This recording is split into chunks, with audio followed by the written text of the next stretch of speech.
So we'll wait about 2 minutes and then we'll start. We're recording.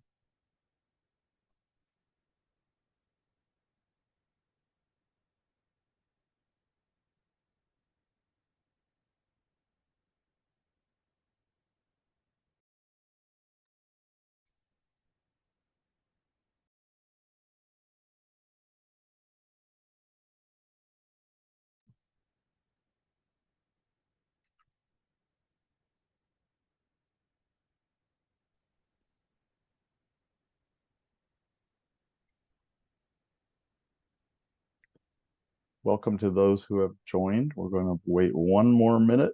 Respective time will start. The webinar is being recorded, so those who weren't able to attend or need to step in after we start can view the recording.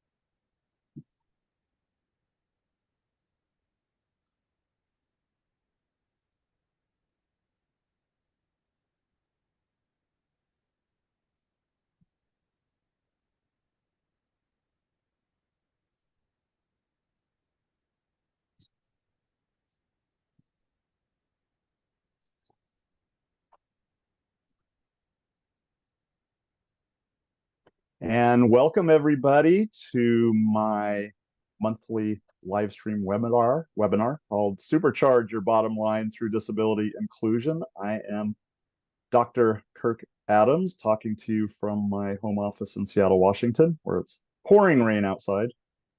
For those who don't know me, I am the managing director of a consulting practice called Innovative Impact LLC, and I work with companies to help accelerate inclusion of people with disabilities in the workforce and to help them supercharge their bottom line through disability inclusion.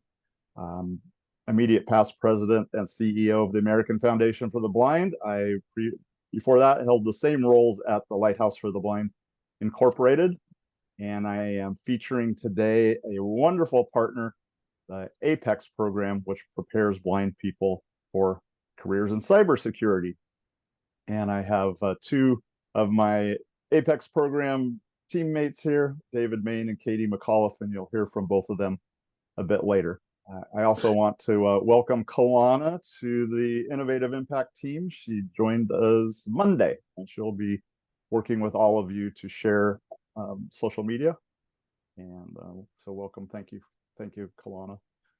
So and then after I tell my story of what brought us all here today, then we'll show you a 6-minute video produced by Working Nation about the APEX program to give you a flavor of what we're doing here in creating these career opportunities for people who are blind. And then we'll hear perspectives from David and Katie. We'll make sure you know how to connect with the APEX program, and then we'll have some time for discussion Q&A.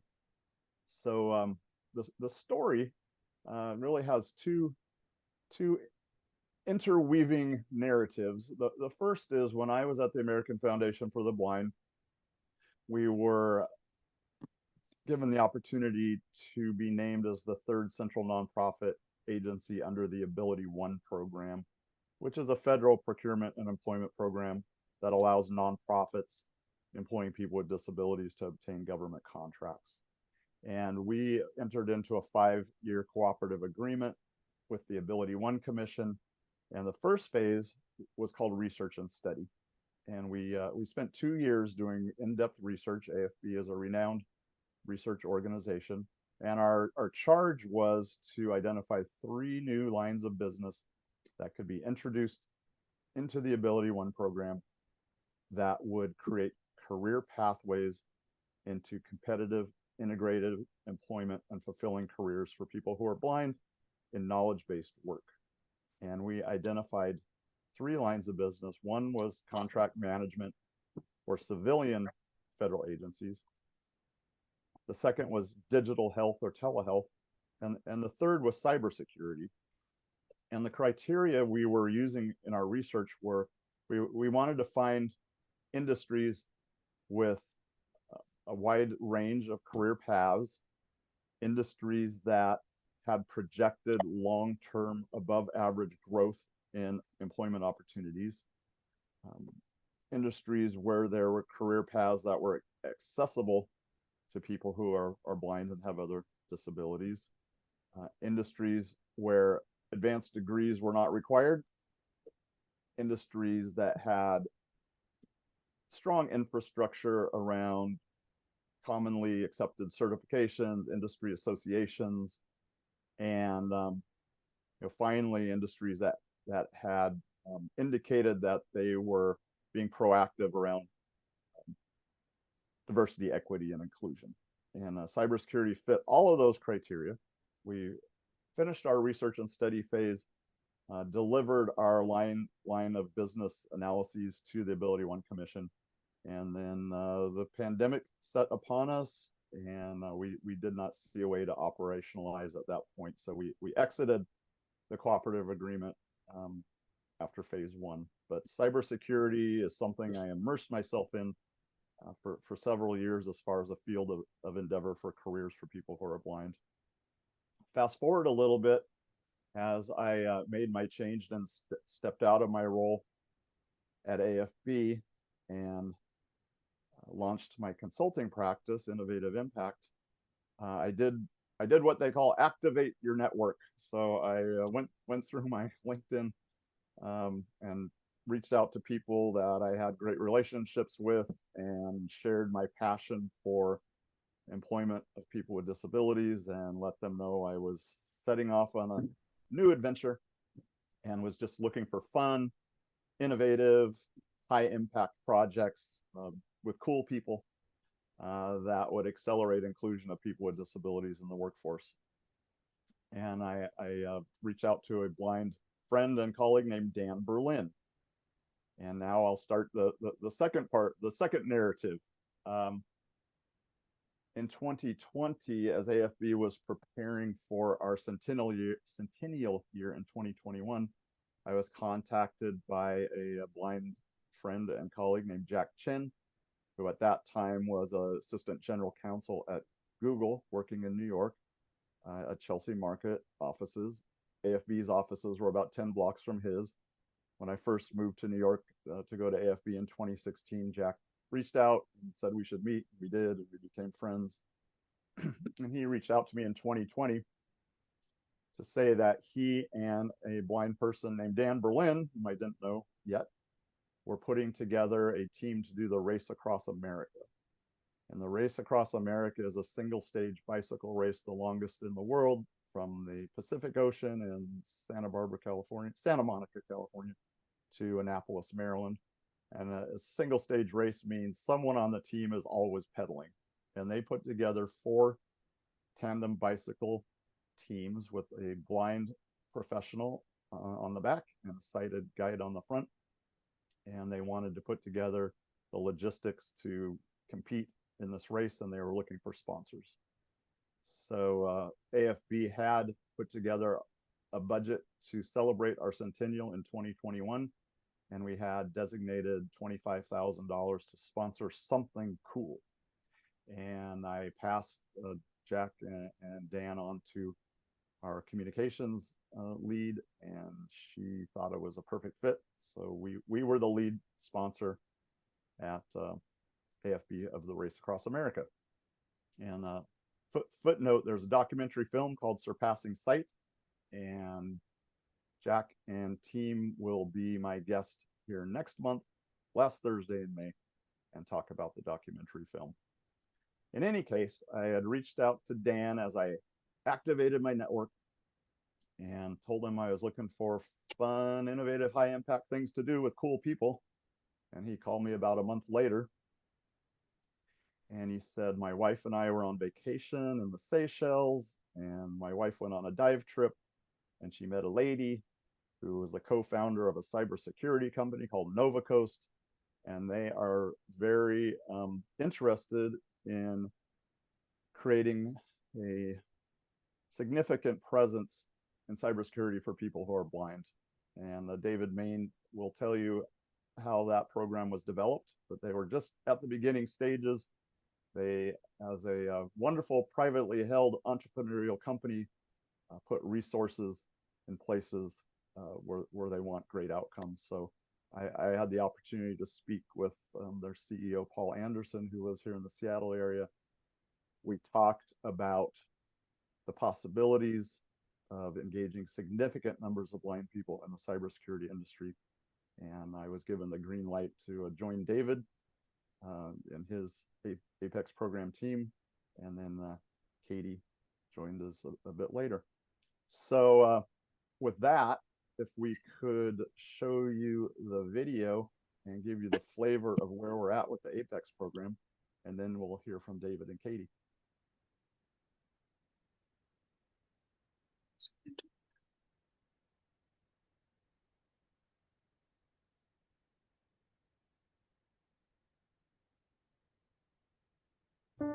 I've tried to give my kids the best life that I can. I've been a good dad. I've sucked as a mother, but I've been a good dad. Every parent wants to provide the best they can for their kids, and knowing that you have a disability that is going to take years to recover from. I think that wears on me. That's a lot of pressure. A young man ran a light at 70 miles an hour, hitting me so hard that I wound up breaking both my ankles, all my ribs, damage to my head, damage to my arms. My retina was partially detached to later fully detached. The last few months before I lost my eye, I was taking Vicodin like Tic Tacs. Within a year of that, I was divorced and raising the kids on my own. After 6 years, I returned to school to kind of recreate who I was. I'd always loved computers, and David Jr. had started at a local 2-year college taking network classes. So I started taking the same degrees he did. And the student walked up and said, you know, if you take 12 more credit hours, you can get your cybersecurity degree too. I had no inkling what cybersecurity was. I'm like, but that sounds cool, I'll do that. The shortage for cybersecurity analysts is massive. Hacking, ransomware, malware is prevalent and getting worse. Cybersecurity analysts, or SOC analysts, analyze the suspicious activity and try to prevent it before the hackers can cause any damage. Colleges, universities, 2-year schools cannot produce enough analysts, so there's a great need to fill these roles. Once I got my degrees, I started looking for work. I wanted to work at a specific company. I had met with the recruiter, and unbeknownst to me, that recruiter had decided that because I had one eye, I could not work on computers all day long. Eventually, I found Novacoast. They hired me in as a security operations center analyst. I'd come down here to meet with some organizations, and one that I met with was Envision. They are a nonprofit that works with the blind and visually impaired community. I had no clue of the unemployment situation for the blind and visually impaired. Most of the jobs that they work are menial minimum wage type positions. The high-end jobs were working in a call center, and that there was really no better option. After that meeting, the light bulb went off. There's a great unemployment in the working age of people that are visually impaired, and there's a great employment gap in this field. So my boss, Paul, and I developed the Apex program, which is a 10-week training program where we prepare people that are blind and visually impaired for certification exams in networking and cybersecurity. I know you could be a blind cybersecurity analyst because I have individuals that are blind that are doing it.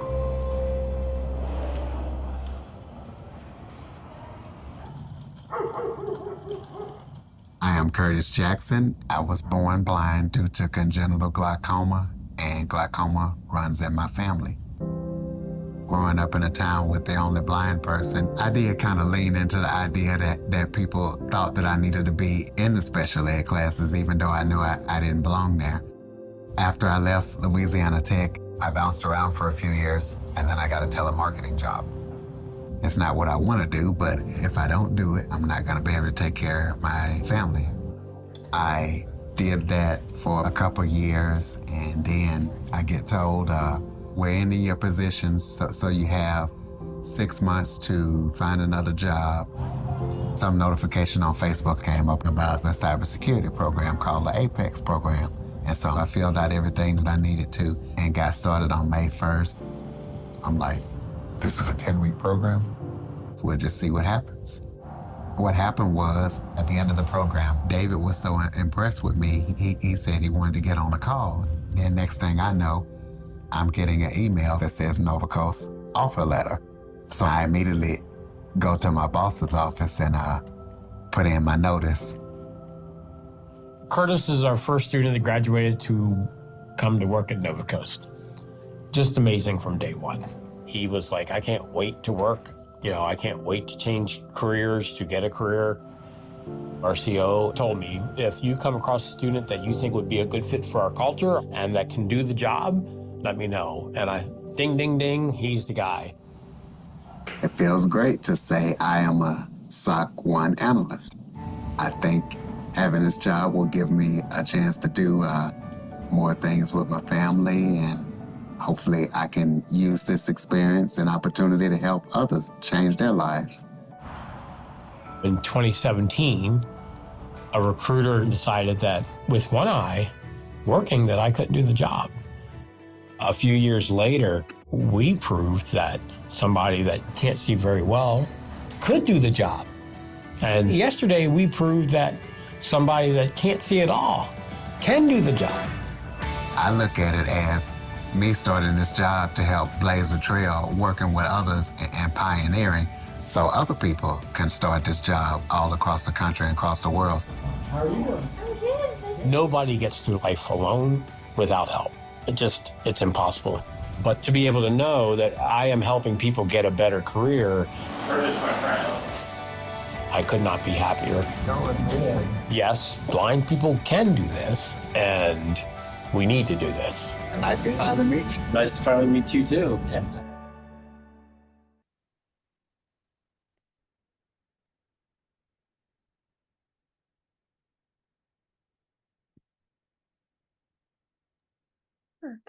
Well, I want to thank Joan Lynch, Ramona Schindelheim, Melissa Panzer at the Working Nation team for creating that. And I'll thank Google for covering the cost of Working Nation's great work on the documentary. So with that, David, let's fast forward a little bit to where we are now. You want to talk about maybe fill in a little bit, anything that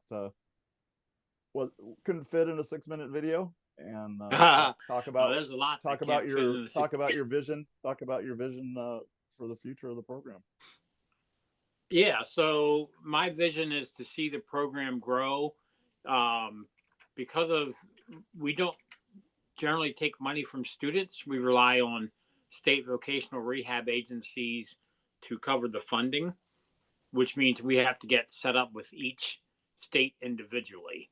So my vision is for us to be able to eventually get set up with every state and eventually take the program international, providing more opportunities around the U.S. Right now, I believe we're 12, 14 states.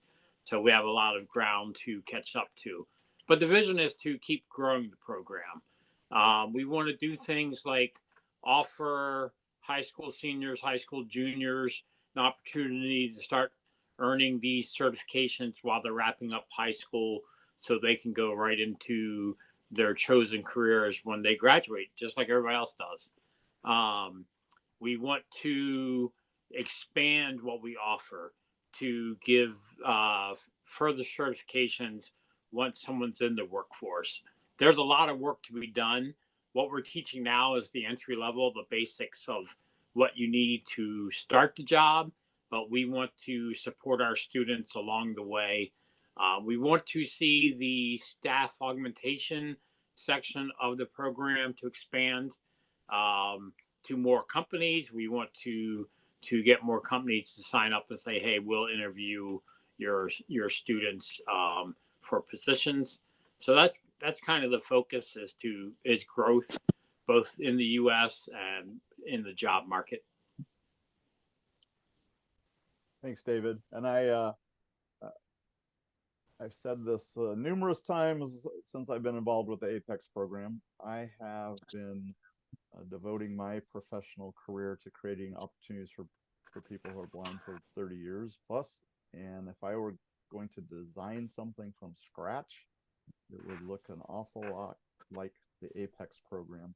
And love for Katie to talk about how the Apex program fits into the cybersecurity world, since she has been immersed there for a while now, and also some of the unique features of the entrepreneurial company Novacoast, some of their other activities that fit so well, making the Apex program so dynamic.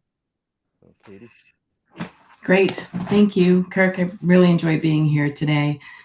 David, I can't watch that video without getting teary every time. So that was just so beautiful.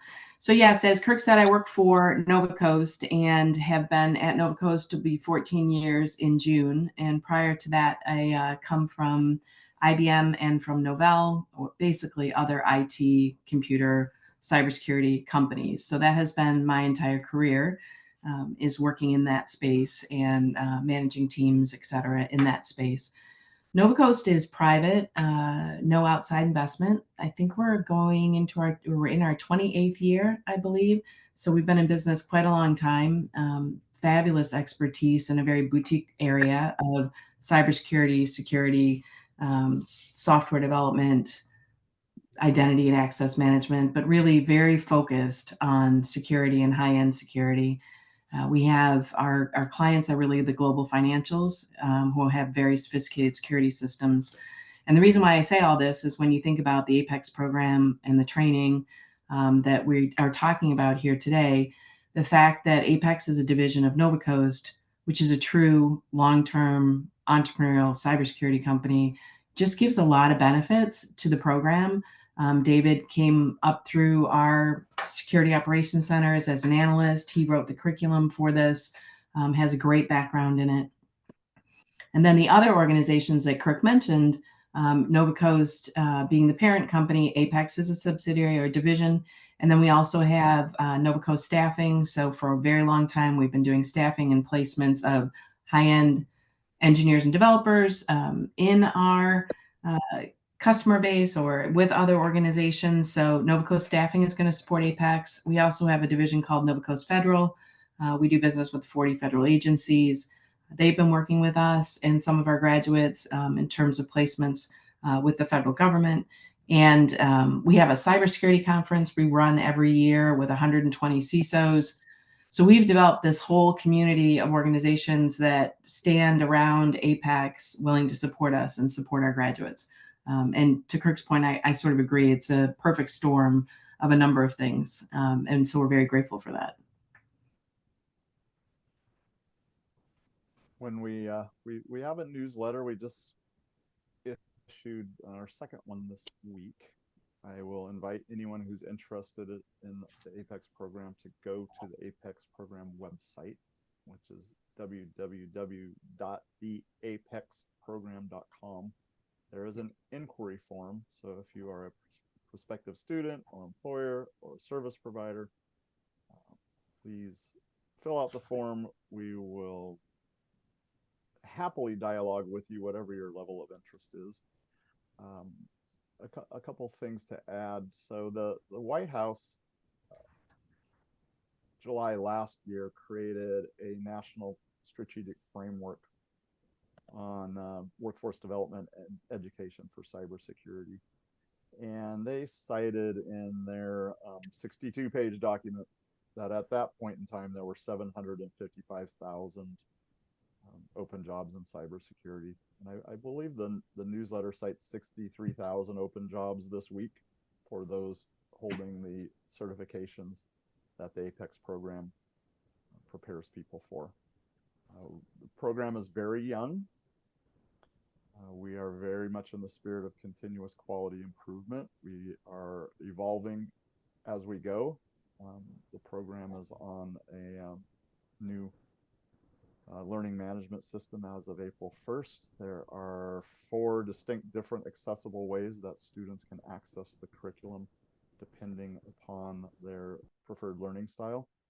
The certifications, Network Plus and Security Plus, are industry recognized. The certifying body is called CompTIA. The testing body is Pearson. The tests are accessible to screen readers. Students can access the curriculum virtually. It's designed, as Curtis mentioned in the video, to be a 10-week program. 20 hours per week is the pace that is preferred, but we are nothing if not flexible. And students can access that 20 hours and get that done, whatever works for them and their lifestyle.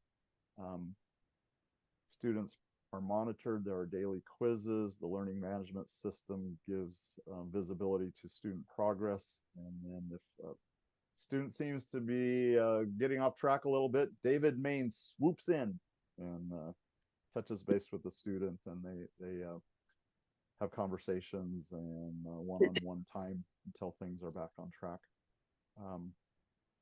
The tools that people use are basically websites and search engines. So get questions often, what level of technical expertise does a person need to have in order to be successful in taking the course, being certified, and doing the entry-level work. And it's really being able to efficiently operate in a website and a search engine. The productivity tools commonly used in the industry have proven to be largely accessible. I think, as we can all say who are blind and been in this world, it's tough to find anything that's perfectly accessible, but I would say they're largely accessible. We have run across some issues. We're able, Katie is able to call up the C-suite people at the people who produce these tools and say, hey, you have an accessibility problem. And as most of us also know, they'll say, oh no, we're 508 compliant, and we'll be able to say, no, you have some issues. So we're using this as some action research, and long term, I believe when we're fully mature, we can move 400 blind and visually impaired individuals per year into cybersecurity careers. And when you have those kinds of numbers, you can really impact the industry. Also add that we're very open, not only open, our mission calls for including people with other disabilities and military veterans. We began with focus on blindness and visual impairment, and that will continue to be one of the pillars of the program. Again, back to my comment that if I were able to create a program from scratch, it would look a lot like this. As I said, the environment is largely accessible. A majority of the jobs are remote. And as we all know, transportation is always a top barrier to successful employment. When we do research and we ask what are the greatest barriers to employment, there's always a battle for number 1 and number 2. One employer attitudes and transportation. Sometimes it's one, sometimes that's the other when you do your research. Another factor is degrees are not required. And I say I'm a disability employment expert, not a cybersecurity expert, but I've learned that certifications are the key. And Katie can talk to this better than I, but once you have your foot on the cybersecurity career ladder, there are many directions you can go, many careers you can pursue, depending on what you're interested in.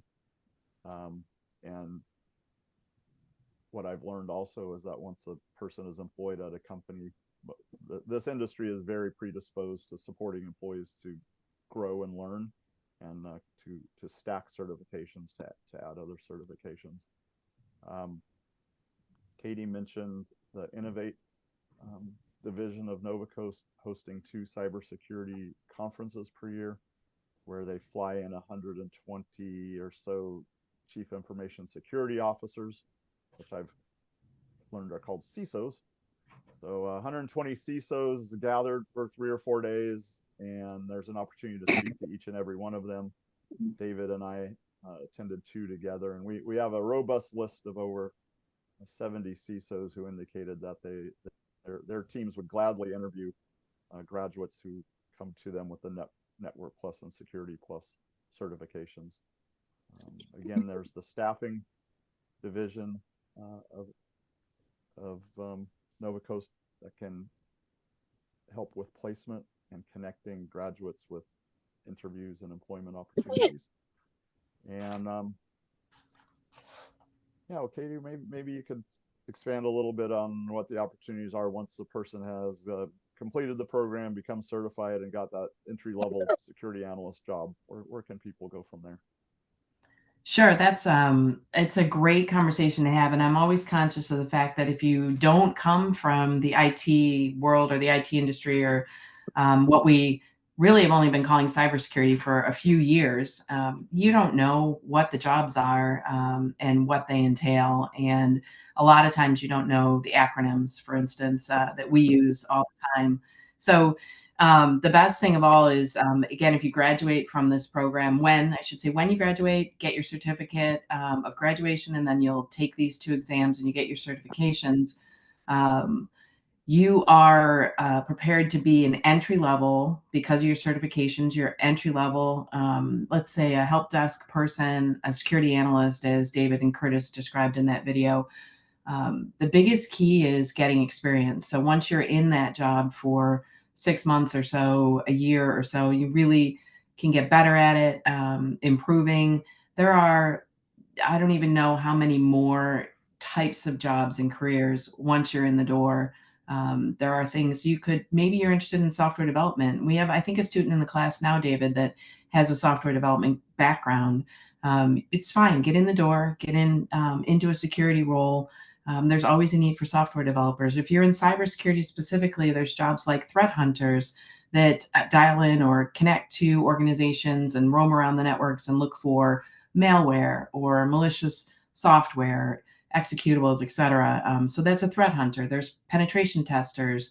If you think your security is great at your organization, then you usually pay someone to try to break in to your IT environment. But to the point that Kirk made, once you are in the computer industry or in this role in cybersecurity, you're not, and you certainly don't have to do the same thing for the next 5 years.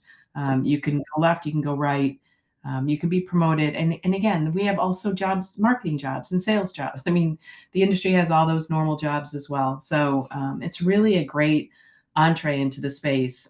One other thing I wanted to mention, Kirk, that you talked about briefly as well when we were talking about the White House and their strategy document on cybersecurity and workforce education.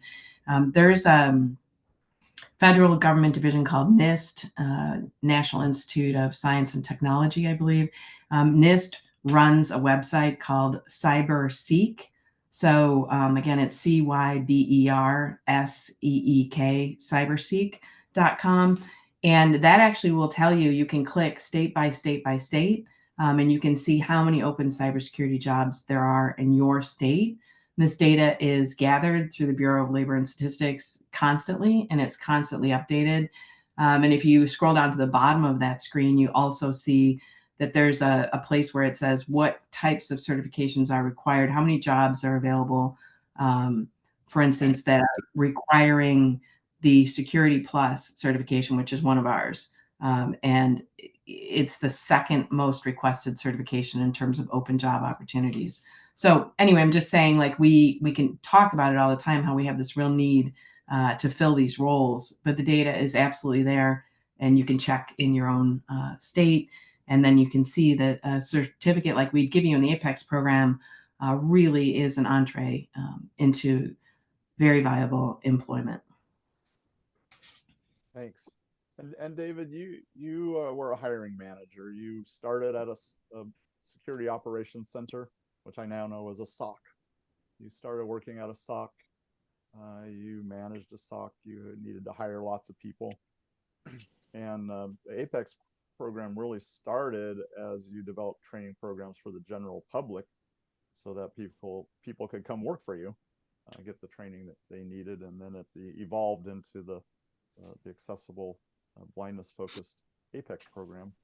So could you talk a little bit about the characteristics that lead to success in the cybersecurity world? What types of folks tend to thrive?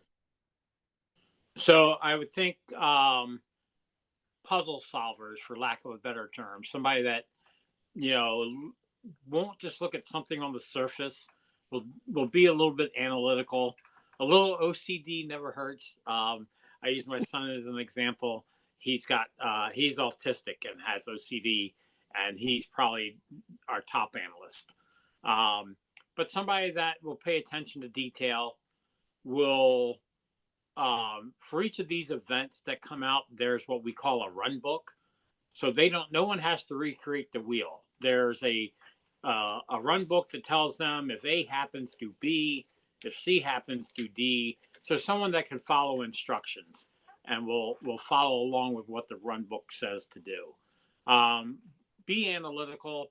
So the analyst job is to look at an event and determine, did it really happen, or is this a false alarm? And so you need that analytical, at least desire that to dig into things, to go that next step. You don't have to be overly tech savvy to learn to do that. Everything else can be taught, but if you can follow along instructions and you're willing to take that extra step to find out what's really going on, to do some analysis, to solve the puzzle, you can do really well in these careers. Terrific.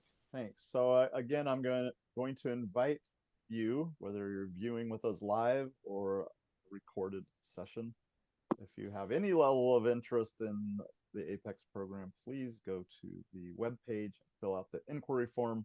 We'd love to talk to prospective employers, prospective students, prospective partners, service providers, folks in the nonprofit sector, you wonderful people who work in vocational rehabilitation. We're really building a village here, and we'll welcome everybody who shares the common goal. Let's do something about the horrible employment outcomes for people who are blind that have not changed much in a long, long time.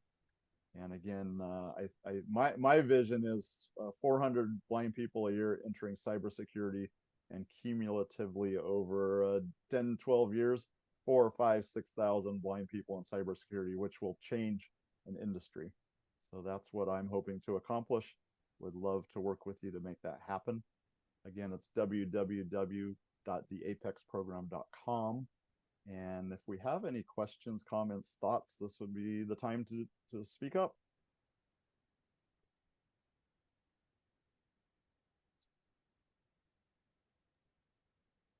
Hi, Dr. Adams. This is Amanda Gomez. I'm down in San Antonio at Vibrant Works, getting a nice overview. Yeah. What is the possibility of accessing the training independent of state VR? Oh, yes, that was a great point. So we are open to any model that works. So my heartfelt conviction is I make every effort to create structures where vocational rehabilitation is a partner. They have funding that we taxpayers provide through the Department of Education. So I always want to fully involve vocational rehabilitation. We're certainly open to other funding models, and we'll give you one.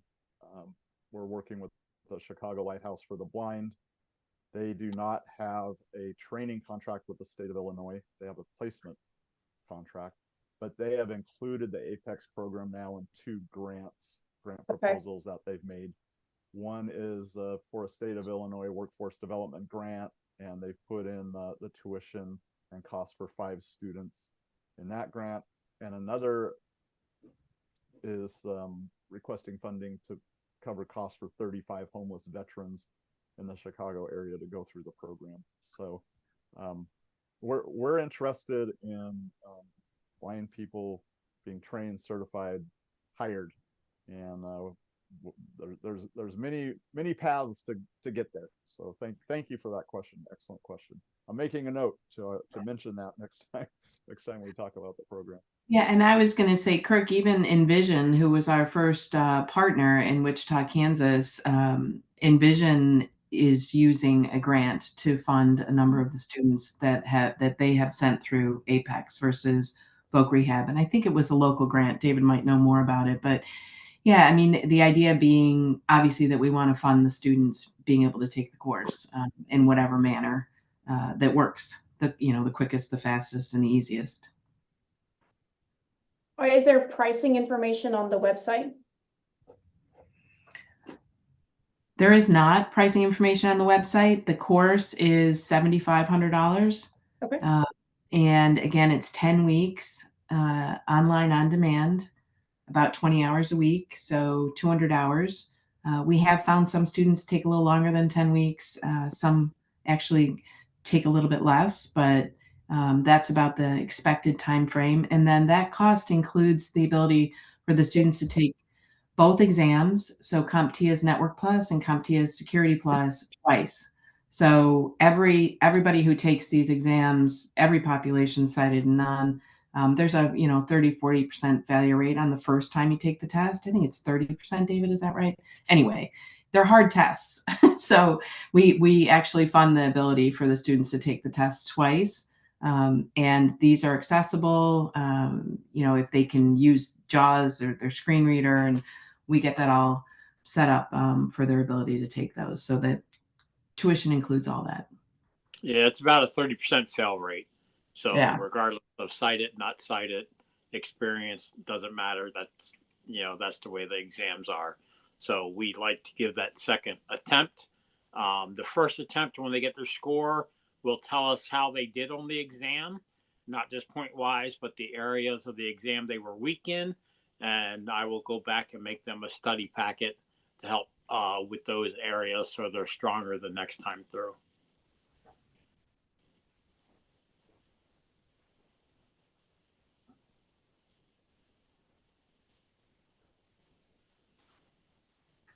Okay, I have another question if no one else does. Do you think someone transitioning from CMS to this particular role would be a good transition? I don't know. I don't think the skills are super related, but what could you see as that transition? Yeah, so for David and Katie and others, that's contract management services. Okay. And that is an employment program under Ability One with the Department of Defense, where blind and visually impaired individuals are closing contracts. There are hundreds and hundreds of thousands of open contracts, and those funds are obligated until the contracts are closed. So when the process is completed and contract is closed, then the funds go back to be used for other things with the federal government. And absolutely perfect. Very somewhat similar. I think the cybersecurity processes seem somewhat more structured than the CMS processes that I've witnessed. When I was at the CEO of the Lighthouse in Seattle, we stood up 3 contract management services offices in San Diego, and I spent quite a bit of time there. So that is a great point, and you're making my next presentation stronger, because I'm now putting great transferable skills between contract management services and cybersecurity analysis. So thank you for that. Yeah, the attention to detail that David mentioned, the puzzle solving, which contract management can be at times, and just being able to follow a process or dig in and figure out why something isn't correct. Yeah, I think very transferable. I bet cybersecurity will end up paying more, though, in the end. I will say that's clearly true. The people doing contract management services are paid according to the Federal Service Contract Act, which prescribes what the pay is. So we haven't really talked about that, but I think David, if you want to, or Katie want to talk about kind of starting salaries in the quick acceleration to higher levels. in general terms. That would be helpful. Yeah, so starting salaries on the very low end, probably $35,000 to $40,000 a year, and 6 months to a year, you can be looking at 70s, 80s, 90s a year. Just depends on what flavor of cybersecurity you decide to go into. Nobody really remains a level 1 analyst for a long period of time. They find out what they like to do in cyber and they pursue that. And those fields all pay well. They all do. I won't name a company that in the past has headhunted me, but they required a Security Plus certification and 2 years experience, and they were starting remote work at $95,000 a year. So the low end is 35 to 40,000, and there really is no ceiling. It just depends on what specialty that you go into in the field of cybersecurity. Yep, and then they want you to have some experience. So the whole what's going to happen for our students is they're going to have the certifications, they're going to get the experience, and then everything only goes up from there.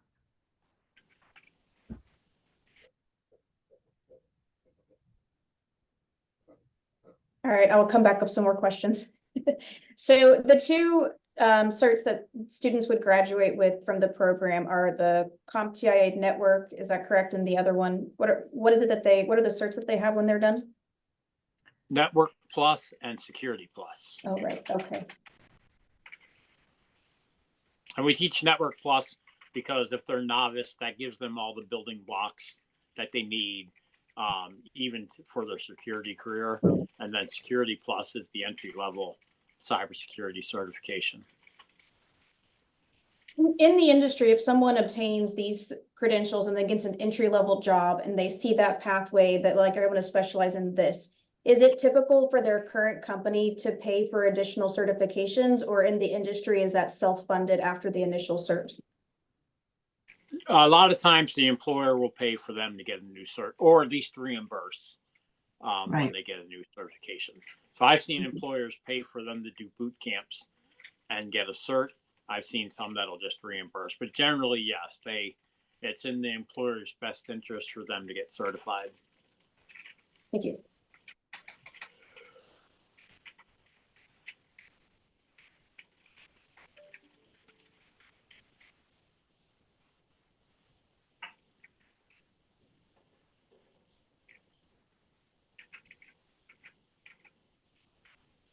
And Amanda, we're totally open as if new questions arise, please reach out. Thank you. We'll talk to anyone, anywhere, anytime. Move this program forward. True. I appreciate you being here with us today and really appreciate your insightful question.